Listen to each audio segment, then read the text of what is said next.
اعوذ باللہ من الشیطان الرجیم بسم اللہ الرحمن الرحیم ربی اشرح لی صدری ویسر لی امری واحلل عقدۃ من لسانی یفقہوا قولی۔ السلام علیکم ورحمۃ اللہ وبرکاتہ۔ ناظرین، جو ہم نے ادراک القرآن کا سلسلہ شروع کیا ہے، آج ہم بفضل خدا سورۃ بقرہ کی آیت نمبر 241 سے لے کر 261 تک کا اردو ترجمہ پڑھنے کی سعادت حاصل کریں گے۔ تو آئیے ہم شروع کرتے ہیں۔ سورۃ بقرہ آیت نمبر 241 سے لے کر 260 تک کا۔ بسم اللہ الرحمن الرحیم۔ اور طلاق یافتہ عورتوں کو بھی مناسب طریقے سے خرچہ دیا جائے، یہ پرہیزگاروں پر واجب ہے۔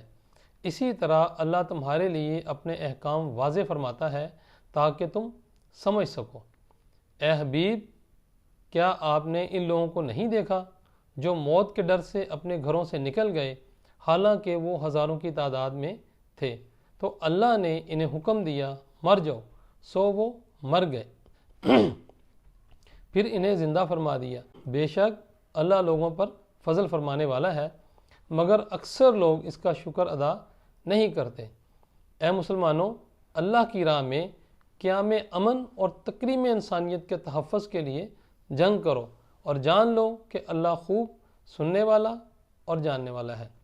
کون ہے جو اللہ کو قرض حسنہ دے، پھر وہ اس کے لیے اسے کئی گنا بڑھا دے گا، اور اللہ ہی تمہارے رزق میں تنگی اور کشادگی کرتا ہے، اور تم اسی کی طرف لوٹائے جاؤ گے۔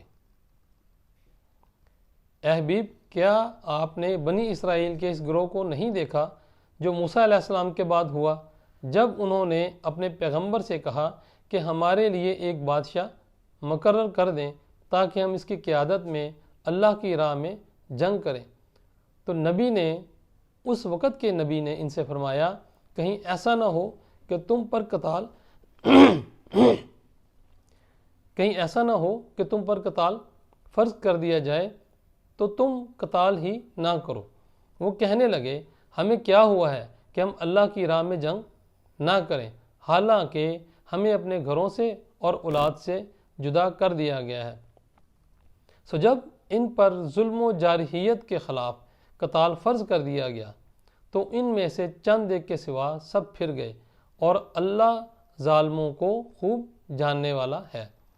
اور ان سے ان کے نبی نے فرمایا، بے شک اللہ نے تمہارے لیے طالوت کو بادشاہ مقرر فرمایا ہے۔ تو کہنے لگے کہ اسے ہم پر حکمرانی کیسے مل گئی، حالانکہ ہم اس سے حکومت کرنے کے زیادہ حقدار ہیں۔ اسے تو دولت کی فراوانی بھی نہیں دی گئی۔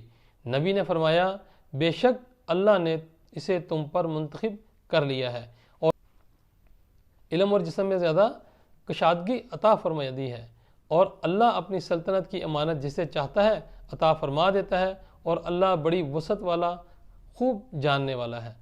اور ان کے نبی نے ان سے فرمایا، اس کی سلطنت کے من جانب اللہ ہونے کی نشانی یہ ہے کہ تمہارے پاس صندوق آئے گا، اس میں تمہارے رب کی طرف سے سکون قلب کا سامان ہوگا، اور کچھ آل موسیٰ اور آل ہارون کے چھوڑے ہوئے تبرکات ہوں گے۔ اسے فرشتوں نے اٹھایا ہوا ہوگا۔ اگر تم ایمان والے ہو تو بے شک اس میں تمہارے لیے بڑی نشانی ہے۔ پھر جب طالوت اپنے لشکروں کو لے کر شہر سے نکلا تو اس نے کہا، بے شک اللہ تمہیں ایک نہر کے ذریعے آزمانے والا ہے، پس جس نے اس میں سے پانی پیا سو وہ میرے ساتھیوں میں سے نہیں ہوگا، اور جو اس کو نہیں پیے گا پس وہی میری جماعت سے ہوگا، مگر جو شخص اپنے ہاتھ سے صرف ایک چلو کی حد تک پانی پی لے، اس پر کوئی حرج نہیں۔ سو ان میں سے چند لوگوں کے سوا باقی سب نے اس سے پانی پی لیا۔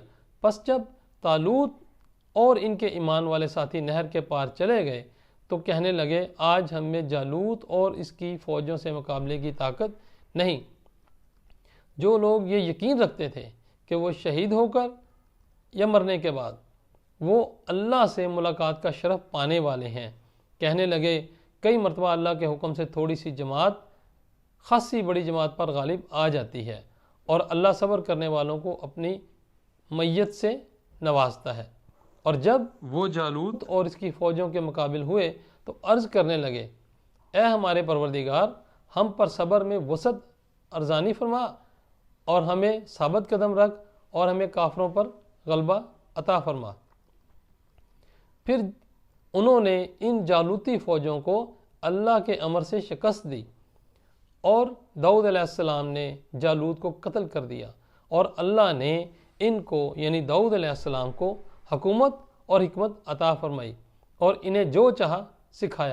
اور اگر اللہ ظلم و جور روا رکھنے والے امن دشمن لوگوں کے ایک گروہ کو تقریم میں انسانیت اور امن کا تحفظ کرنے والے دوسرے گروہ کے ذریعے نہ ہٹاتا رہتا تو زمین پر انسانی زندگی بعض جابروں کے مسلسل تسلسل اور ظلم کے باعث برباد ہو جاتی، مگر اللہ تمام جہانوں پر بڑا فضل فرمانے والا ہے۔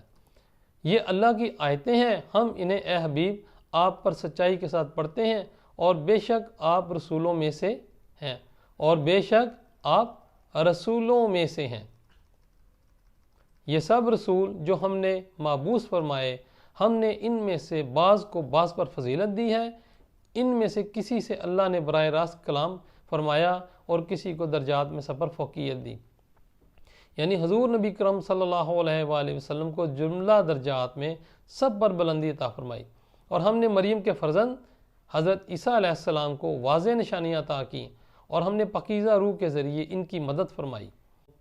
اور اگر اللہ چاہتا تو ان رسولوں کے پیچھے آنے والے لوگ اپنے پاس کھلی نشانیاں آ جانے کے بعد آپس میں کبھی بھی نہ لڑتے جھگڑتے، مگر انہوں نے اختلاف کیا، پس ان میں سے کچھ ایمان لائے اور ان میں سے کچھ نے کفر اختیار کیا۔ اور یہ بات یاد رکھو کہ اگر اللہ چاہتا یعنی انہیں ایک ہی بات پر مجبور رکھتا تو وہ کبھی بھی باہم نہ لڑتے، لیکن اللہ جو چاہتا ہے کرتا ہے، یعنی لوگوں کو فیصلہ کرنے کی آزادی فرماتا اور ان کو ذمہ دار ٹھہراتا ہے۔ اے ایمان والو، جو کچھ ہم نے تمہیں عطا کیا ہے اس میں سے اللہ کی راہ میں خرچ کرو، قبل اس کے کہ وہ دن آ جائے جس میں نہ کوئی خرید و فروخت ہوگی اور کافروں کے لیے نہ کوئی دوستی کارآمد ہوگی اور نہ کوئی سفارش، اور یہ کفار ہی ظالم ہیں۔ اللہ اس کے سوا کوئی عبادت کے لائق نہیں۔ اللہ ہمیشہ زندہ رہنے والا ہے، سارے عالم کو اپنی تدبیر سے قائم رکھنے والا ہے، نہ اس کو اونگ آتی ہے اور نہ نیند۔ جو کچھ آسمانوں میں ہے اور جو کچھ زمین میں ہے سب اسی کا ہے۔ کون ایسا شخص ہے جو اس کے حضور اس کے اذن کے بغیر سفارش کر سکے؟ جو کچھ مخلوقات کے سامنے ہو رہا ہے یا ہو چکا ہے، وہ جو کچھ ان کے بعد اور جو کچھ ان کے بعد ہونے والا ہے وہ سب جانتا ہے، اور وہ اس کی معلومات میں سے کسی چیز کا بھی احاطہ نہیں کر سکتے مگر جس قدر وہ چاہے۔ اس کی کرسی سلطنت و قدرت تمام آسمانوں اور زمین کو محیط ہے، اور اس پر ان دونوں یعنی زمین و آسمان کی حفاظت ہرگز دشوار نہیں۔ وہی سب سے بلند رتبہ بڑی عظمت والا ہے۔ دین میں کوئی زبردستی نہیں، بے شک ہدایت گمراہی سے واضح طور پر ممتاز ہو چکی ہے۔ سو جو کوئی معبودان باطلہ کا انکار کر دے اور اللہ پر ایمان لے آئے تو اس نے ایک ایسا مضبوط حلقہ تھام لیا جس کے لیے ٹوٹنا ممکن نہیں، اور اللہ خوب سننے والا جاننے والا ہے۔ اللہ ایمان والوں کا کارساز ہے، وہ انہیں تاریکیوں سے نکال کر نور کی طرف لے جاتا ہے، اور جو لوگ کافر ہیں ان کے حمایتی شیطان ہیں، وہ انہیں حق کی روشنی سے نکال کر باطل کی تاریکیوں کی طرف لے جاتے ہیں۔ یہی لوگ جہنمی ہیں، وہ اس میں ہمیشہ رہیں گے۔ اے حبیب، کیا آپ نے اس شخص کو نہیں دیکھا جو اس وجہ سے کہ اللہ نے اسے سلطنت دی تھی ابراہیم علیہ السلام سے خود اپنے رب ہی کے بارے میں جھگڑا کرنے لگا؟ جب ابراہیم علیہ السلام نے کہا میرا رب وہ ہے جو زندہ بھی کرتا ہے اور مارتا بھی ہے، تو جواباً کہنے لگا میں بھی زندہ کرتا ہوں اور مارتا ہوں۔ ابراہیم علیہ السلام نے کہا بے شک اللہ سورج کو مشرق کی طرف سے نکالتا ہے، تو اسے مغرب کی طرف سے نکال لا۔ سو وہ کافر دہشت زدہ ہو گیا اور اللہ ظالم قوم کو حق کی راہ نہیں دکھاتا۔ یا اسی طرح اس شخص کو نہیں دیکھا جو ایک بستی پر سے گزرا جو اپنی چھتوں پر گری پڑی تھی، تو اس نے کہا کہ اللہ اس کی موت کے بعد اسے کیسا زندہ فرمائے گا؟ سو اپنی قدرت کا مشاہدہ کرانے کے لیے اللہ نے اسے 100 برس تک مردہ رکھا، پھر اسے زندہ کیا۔ بعد ازاں پوچھا تو یہاں مرنے کے بعد کتنی دیر ٹھہرا ہے؟ اس نے کہا میں 1 دن یا 1 دن کا بھی کچھ حصہ ٹھہرا ہوں۔ فرمایا نہیں بلکہ تو 100 برس پڑا رہا۔ پس اب تو اپنے کھانے اور پینے کی چیزوں کو دیکھ، وہ متغیر باسی بھی نہیں ہوئیں، اور اب اپنے گدھے کی طرف نظر کر جس کی ہڈیاں بھی سلامت نہیں رہیں، اور یہ اس لیے کہ ہم تجھے لوگوں کے لیے اپنی قدرت کی نشانی بنا دیں۔ اور اب ان ہڈیوں کی طرف دیکھ، ہم انہیں کیسے جنبش دیتے اور اٹھاتے ہیں، پھر انہیں گوشت کا لباس پہناتے ہیں۔ جب یہ معاملہ اس پر خوب اشکار ہو گیا تو بول اٹھا، میں مشاہداتی یقین سے جان گیا ہوں کہ بے شک اللہ ہر چیز پر خوب قادر ہے۔ اور وہ واقعہ بھی یاد کریں جب ابراہیم علیہ السلام نے عرض کیا، میرے رب مجھے دکھا دے کہ تم مردوں کو کس طرح زندہ فرماتا ہے۔ ارشاد ہوا، کیا تم یقین نہیں رکھتے؟ اس نے عرض کیا، کیوں نہیں یقین رکھتا ہوں، لیکن چاہتا ہوں کہ میرے دل کو بھی خوب سکون نصیب ہو جائے۔ ارشاد فرمایا، سو تم 4 پرندے پکڑ لو، پھر انہیں اپنی طرف مانوس کر لو، انہیں ذبح کر کے ان کا ایک ایک ٹکڑا ایک پہاڑ پر رکھ دو، پھر انہیں بلاؤ، وہ تمہارے پاس دوڑتے ہوئے آ جائیں گے، اور جان لو کہ یقیناً اللہ بڑا غالب، بڑی حکمت والا ہے۔ جزاک اللہ۔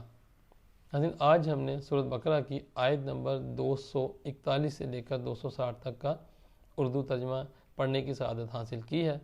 اللہ سے دعا ہے کہ ہمارا پڑھنا اور آپ کا سننا قبول و منظور فرمائے۔ آمین۔